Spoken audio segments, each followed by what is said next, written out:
أعوذ بالله من الشيطان الرجيم. بسم الله الرحمن الرحيم. الرحمن علم القرآن خلق الإنسان علمه البيان. الشمس والقمر بحسبان والنجم والشجر يسجدان والسماء رفعها ووضع الميزان ألا تطغوا في الميزان وأقيموا الوزن بالقسط ولا تخسروا الميزان والأرض وضعها للأنام فيها فاكهة والنخل ذات الأكمام والحب ذو العصف والريحان فبأي آلاء ربكما تكذبان خلق الإنسان من صلصال كالفخار وخلق الجان من مارج من نار فبأي آلاء ربكما تكذبان رب المشرقين ورب المغربين فبأي آلاء ربكما تكذبان مرج البحرين يلتقيان بينهما برزخ لا يبغيان فبأي آلاء ربكما تكذبان يخرج منهما اللؤلؤ والمرجان فبأي آلاء ربكما تكذبان وله الجوار المنشآت في البحر كالأعلام فبأي آلاء ربكما تكذبان كل من عليها فان ويبقى وجه ربك ذو الجلال والإكرام فبأي آلاء ربكما تكذبان يسأله من في السماوات والأرض كل يوم هو في شأن فبأي آلاء ربكما تكذبان سنفرغ لكم أيها الثقلان فبأي آلاء ربكما تكذبان يا معشر الجن والإنس إن استطعتم أن تنفذوا من أقطار السماوات والأرض فانفذوا لا تنفذون إلا بسلطان فبأي آلاء ربكما تكذبان يرسل عليكما شواذ من نار ونحاس فلا تنتصران فبأي آلاء ربكما تكذبان فإذا شقت السماء فكانت وردة كالدهان فبأي آلاء ربكما تكذبان فيومئذ لا يسأل عن ذنبه إنس ولا جان فبأي آلاء ربكما تكذبان يعرف المجرمون بسيماهم فيؤخذ بالنواصي والأقدام فبأي آلاء ربكما تكذبان هذه جهنم التي يكذب بها المجرمون يطوفون بينها وبين حميم آن فبأي آلاء ربكما تكذبان ولمن خاف مقام ربه جنتان فبأي آلاء ربكما تكذبان ذواتا أفنان فبأي آلاء ربكما تكذبان فيهما عينان تجريان فبأي آلاء ربكما تكذبان فيهما من كل فاكهة زوجان فبأي آلاء ربكما تكذبان متكئين على فرش بطائنها من استبرق وجنى الجنتين دان فبأي آلاء ربكما تكذبان فيهن قاصرات الطرف لم يطمثهن إنس قبلهم ولا جان فبأي آلاء ربكما تكذبان كأنهن الياقوت والمرجان فبأي آلاء ربكما تكذبان هل جزاء الإحسان إلا الإحسان فبأي آلاء ربكما تكذبان ومن دونهما جنتان فبأي آلاء ربكما تكذبان مدهامتان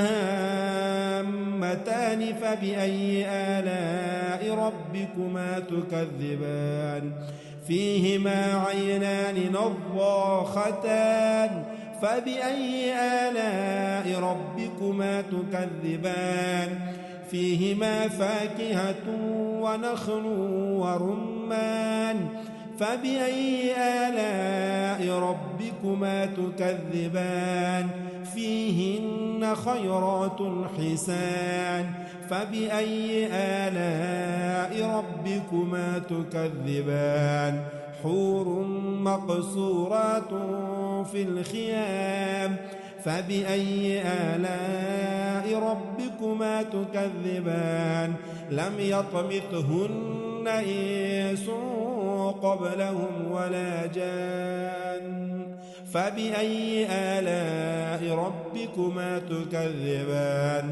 متكئين على رفرف خضر وعبقري حسان فبأي آلاء ربكما تكذبان تبارك اسم ربك ذي الجلال والإكرام أعوذ بالله من الشيطان الرجيم بسم الله الرحمن الرحيم الرحمن علم القرآن خلق الإنسان علمه البيان الشمس والقمر بحسبان والنجم والشجر يسجدان والسماء رفعها ووضع الميزان ألا تطغوا في الميزان وأقيموا الوزن بالقسط ولا تخسروا الميزان والأرض وضعها للأنام فيها فاكهة والنخل ذات الأكمام والحب ذو العصف والريحان فبأي آلاء ربكما تكذبان خلق الإنسان من صلصال كالفخار وخلق الجان من مارج من نار فبأي آلاء ربكما تكذبان رب المشرقين ورب المغربين فبأي آلاء ربكما تكذبان مرج البحرين يلتقيان بينهما برزخ لا يبغيان فبأي آلاء ربكما تكذبان يخرج منهما اللؤلؤ والمرجان فبأي آلاء ربكما تكذبان وله الجوار المنشآت في البحر كالأعلام فبأي آلاء ربكما تكذبان كل من عليها فان ويبقى وجه ربك ذو الجلال والإكرام فبأي آلاء ربكما تكذبان يسأله من في السماوات والأرض كل يوم هو في شأن فبأي آلاء ربكما تكذبان سنفرغ لكم أيها الثقلان فبأي آلاء ربكما تكذبان يا معشر الجن والإنس إن استطعتم أن تنفذوا من أقطار السماوات والأرض فانفذوا لا تنفذون إلا بسلطان فبأي آلاء ربكما تكذبان يرسل عليكما شواظ من نار ونحاس فلا تنتصران فبأي آلاء ربكما تكذبان فإذا انشقت السماء فكانت وردة كالدهان فبأي آلاء ربكما تكذبان فيومئذ لا يسأل عن ذنبه إنس ولا جان فبأي آلاء ربكما تكذبان يعرف المجرمون بسيماهم فيؤخذ بالنواصي والأقدام فبأي آلاء ربكما تكذبان هذه جهنم التي يكذب بها المجرمون يطوفون بينها وبين حميم آن فبأي آلاء ربكما تكذبان ولمن خاف مقام ربه جنتان فبأي آلاء ربكما تكذبان ذواتا أفنان فبأي آلاء ربكما تكذبان فيهما عينان تجريان فبأي آلاء ربكما تكذبان فيهما من كل فاكهة زوجان فبأي آلاء ربكما تكذبان متكئين على فرش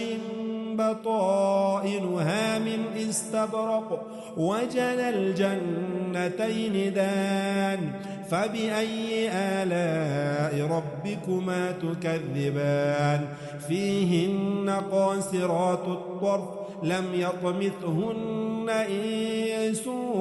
قبلهم ولا جان فبأي آلاء ربكما تكذبان كأنهن الياقوت والمرجان فبأي آلاء ربكما تكذبان هل جزاء الإحسان إلا الإحسان فبأي آلاء ربكما تكذبان ومن دونهما جنتان فبأي آلاء ربكما تكذبان مدهامتان فبأي آلاء ربكما تكذبان فيهما عينان نضاختان فبأي آلاء ربكما تكذبان فيهما فاكهة ونخل ورمان فبأي آلاء ربكما تكذبان فيهن خيرات حسان فبأي آلاء ربكما تكذبان حور مقصورات في الخيام فبأي آلاء ربكما تكذبان لم يطمثهن إنس قبلهم ولا جان فبأي آلاء ربكما تكذبان متكئين على رفرف خضر وعبقري حسان فبأي آلاء ربكما تكذبان تبارك اسم ربك ذي الجلال والإكرام أعوذ بالله من الشيطان الرجيم. بسم الله الرحمن الرحيم. الرحمن علم القرآن خلق الإنسان علمه البيان. الشمس والقمر بحسبان والنجم والشجر يسجدان والسماء رفعها ووضع الميزان ألا تطغوا في الميزان وأقيموا الوزن بالقسط ولا تخسروا الميزان والأرض وضعها للأنام فيها فاكهة والنخل ذات الأكمام والحب ذو العصف والريحان فبأي آلاء ربكما تكذبان خلق الإنسان من صلصال كالفخار وخلق الجان من مارج من نار فبأي آلاء ربكما تكذبان رب المشرقين ورب المغربين فبأي آلاء ربكما تكذبان مرج البحرين يلتقيان بينهما برزخ لا يبغيان فبأي آلاء ربكما تكذبان يخرج منهما اللؤلؤ والمرجان فبأي آلاء ربكما تكذبان وله الجوار المنشآت في البحر كالأعلام فبأي آلاء ربكما تكذبان كل من عليها فان ويبقى وجه ربك ذو الجلال والإكرام فبأي آلاء ربكما تكذبان يسأله من في السماوات والأرض كل يوم هو في شأن فبأي آلاء ربكما تكذبان سنفرغ لكم أيها الثقلان فبأي آلاء ربكما تكذبان يا معشر الجن والإنس إن استطعتم أن تنفذوا من أقطار السماوات والأرض فانفذوا لا تنفذون إلا بسلطان فبأي آلاء ربكما تكذبان يرسل عليكما شواظ من نار ونحاس فلا تنتصران فبأي آلاء ربكما تكذبان فإذا انشقت السماء فكانت وردة كالدهان فبأي آلاء ربكما تكذبان فيومئذ لا يسأل عن ذنبه إنس ولا جان فبأي آلاء ربكما تكذبان يعرف المجرمون بسيماهم فيؤخذ بالنواصي والأقدام فبأي آلاء ربكما تكذبان هذه جهنم التي يكذب بها المجرمون يطوفون بينها وبين حميم آن فبأي آلاء ربكما تكذبان ولمن خاف مقام ربه جنتان فبأي آلاء ربكما تكذبان ذواتا أفنان فبأي آلاء ربكما تكذبان فيهما عينان تجريان فبأي آلاء ربكما تكذبان فيهما من كل فاكهة زوجان فبأي آلاء ربكما تكذبان متكئين على فرش بطائنها من استبرق وجنى الجنتين دان فبأي آلاء ربكما تكذبان فيهن قاصرات الطرف لم يطمثهن إنس قبلهم ولا جان فبأي آلاء ربكما تكذبان كأنهن الياقوت والمرجان فبأي آلاء ربكما تكذبان هل جزاء الإحسان إلا الإحسان فبأي آلاء ربكما تكذبان ومن دونهما جنتان فبأي آلاء ربكما تكذبان مدهامتان فبأي آلاء ربكما تكذبان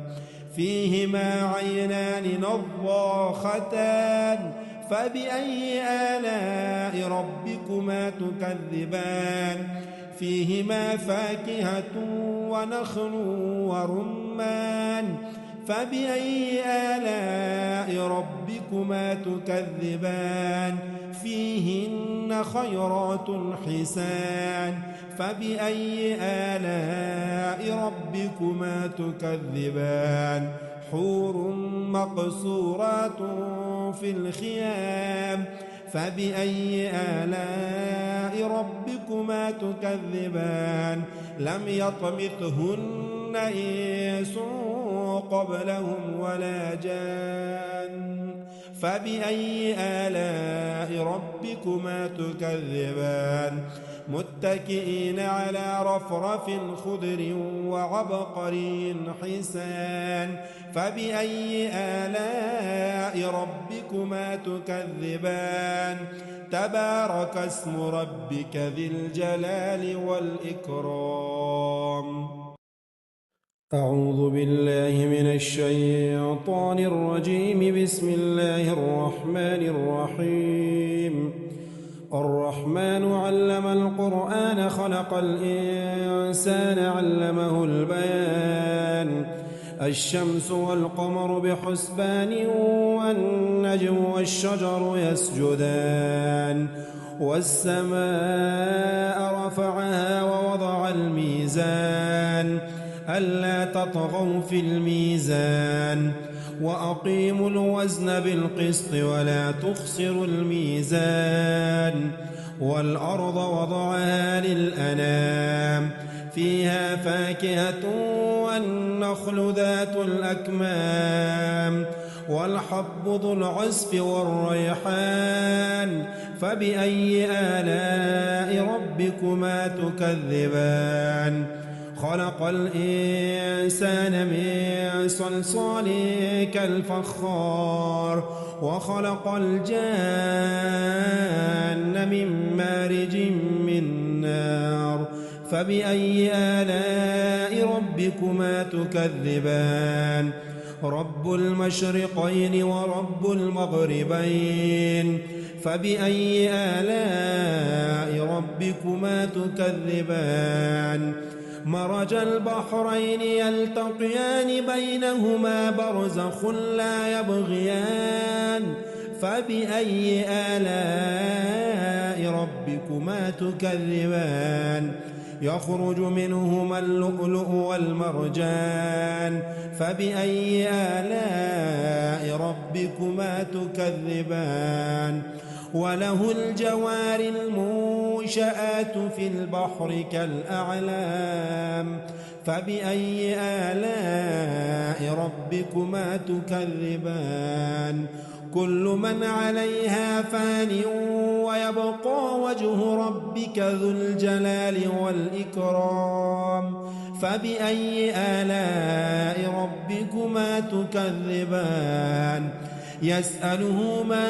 في السماوات والأرض كل يوم هو في شأن فبأي آلاء ربكما تكذبان سنفرغ لكم أيها الثقلان فبأي آلاء ربكما تكذبان يا معشر الجن والإنس إن استطعتم أن تنفذوا من أقطار السماوات والأرض فانفذوا لا تنفذون إلا بسلطان فبأي آلاء ربكما تكذبان يرسل عليكما شواظ من نار ونحاس فلا تنتصران فبأي آلاء ربكما تكذبان فإذا انشقت السماء فكانت وردة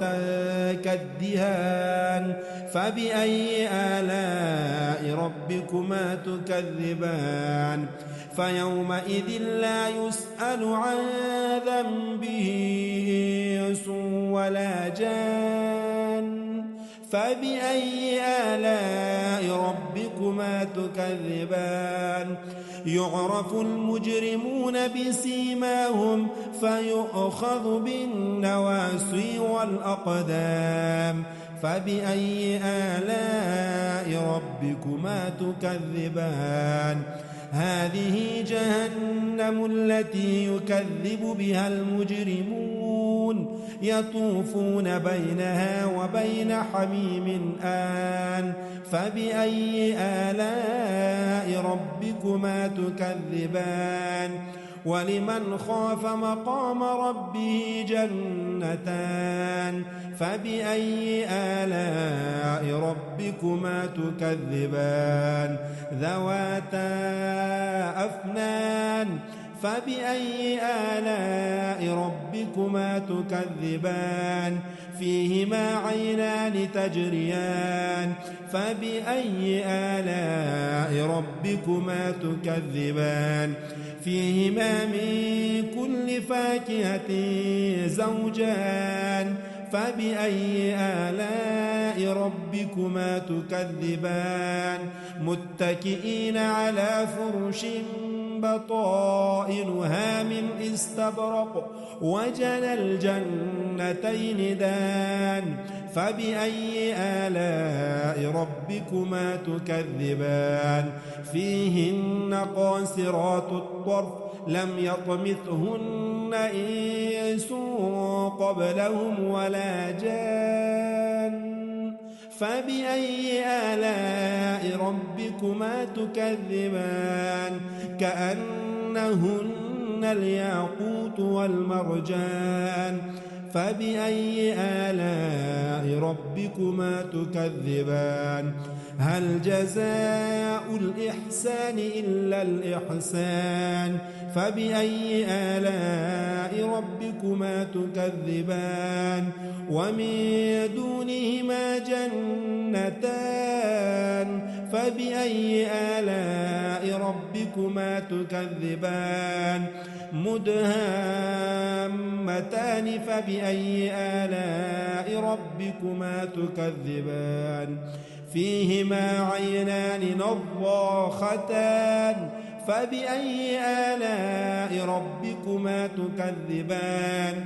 فيهما فاكهة ونخل ورمان فبأي آلاء ربكما تكذبان فيهن خيرات حسان فبأي آلاء ربكما تكذبان حور مقصورات